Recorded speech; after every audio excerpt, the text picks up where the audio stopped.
G'day guys, welcome back. So we've got 3 litre down the bottom shed again. We had to take a bit of a break on this car for a while, but we're back now. So got a few changes planned, namely 2-speed powerglide conversion. So if you remember in the last video we had a few issues with the Trimatic, with the trans brake. So we pulled the Trimatic out, we deleted the manual, the trans brake valve body, and we put a manual valve body in it. We had to put new clutches and stuff because it burned a few things up. But we ended up putting it back in the car, getting it running again, and I sold the conversion. So we were presented with the opportunity to go to a 2-speed powerglide, so I took it. A better driveline is always money well spent, so this car is no exception. So what we have here is what started out as a 6-cylinder Holden powerglide with the removable bell housing. So we run a V8 cased single piece box with a non-removable bell housing in the VC. So this is the 2-piece variant. It's your generic 900 horsepower rated sort of deal.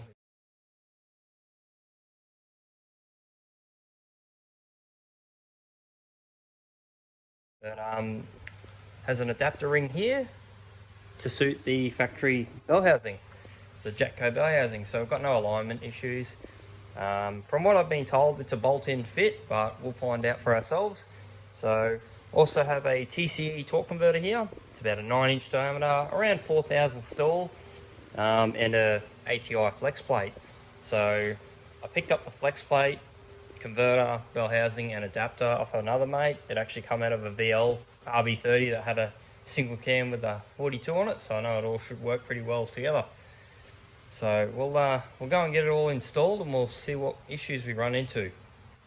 Alrighty.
Okay, so I've got the powerglide bolted up in the car.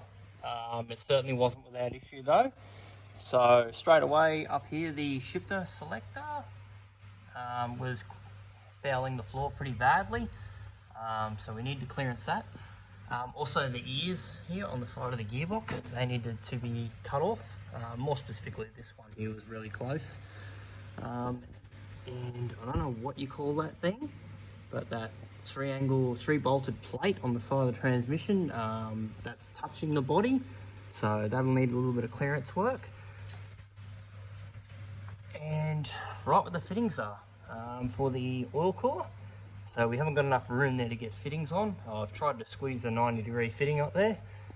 Obviously holding the camera and the torch at the same time, I can't quite get it on there, but trust me, there's not quite enough room. So we'll drop the gearbox back out and we'll give it a bit of a massage there, and we'll go for round 2.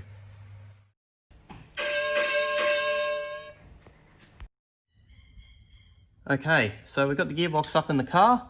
A little bit more success this time. So we've got a little bit more clearance over here now. I had to do a bit of dolly work with the hammer. Just a bit of massaging, but all good. So we've now got room to fit 290-degree fittings on the fittings up there. And that 3-bolted servo ring holder thing, what a thingamabob, we've got clearance now. So next up, we'll work on the shifter. Okay, so next issue is going to be this shifting bracket for the shifter cable. So these pans, they've got a lot of meat up in here. So rather than modify the pan, obviously, we're going to modify the shifter bracket. So to give you an idea of the issue we've got.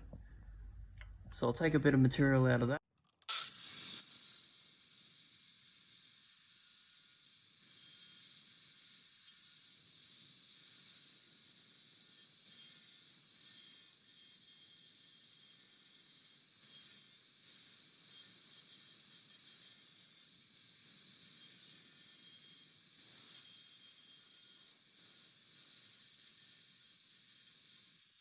Okay, so a couple of minutes with a grinder and we've got plenty of clearance.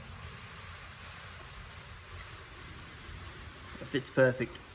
So I'll get that all mounted up.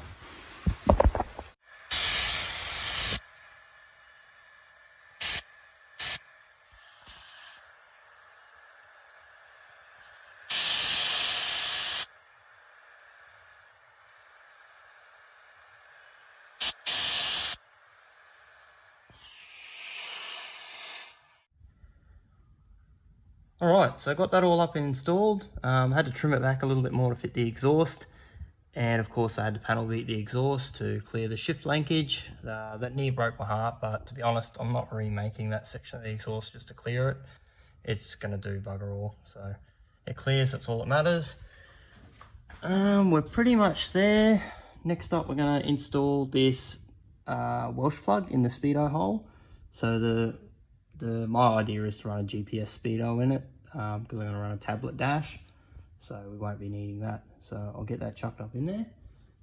It's like a Welsh plug, pretty much like the same as an engine, you just tap it in with a socket. So looking at that room, we'll see if we've got the room to do it, otherwise we'll be dropping that mount and lowering it down. So let's get that done.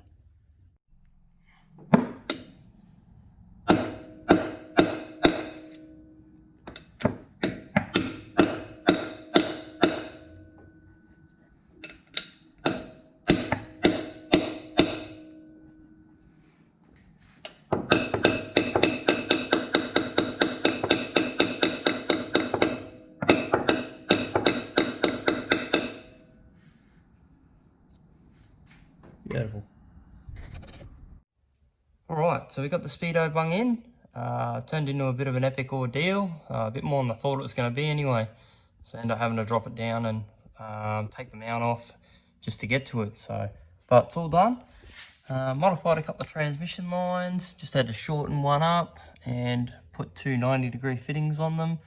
Pretty easy stuff. So lastly, it's going to be this bad boy. Now, this here is our Jatco automatic tail shaft. The rear half isn't getting changed since we're running a VL based rear end anyway, but the front half will need to be. It's a little too short for our application. So the powerglide's about 120mm shorter than the Jatco. Also the yokes are different. So, but interesting fact, the powerglide has the same yoke as a Trimatic and a Turbo 350. Okay, so I've done a few gearbox conversions of where I've needed custom link tail shafts. So I've made up this plate with two little notches that bolt in the center bearing. The front edge there represents the bolt center line. So when you're ordering a tail shaft, you'll need to know the measurement from the center bearing center line to the rear seal. So on our car, we have a measurement. So taken from the seal to the center bearing, we have 533 mil. Now, you give that measurement to the people making the tail shaft and they will set the amount of stick out you need with the yoke. So they have a calculation where they work it all out, makes it easy. So that's going to do for this video. That's majority of the powerglide conversion done. I didn't include any footage of the shifter install because, to be honest, it was a total nightmare. It took me probably 5-6 hours to get it perfect, and there was a lot of swearing, and yeah. So here's some photos of that, and that's going to be it. I'll catch you on the next one. So the VL is coming along. We're back into it. So we'll catch you on the next video.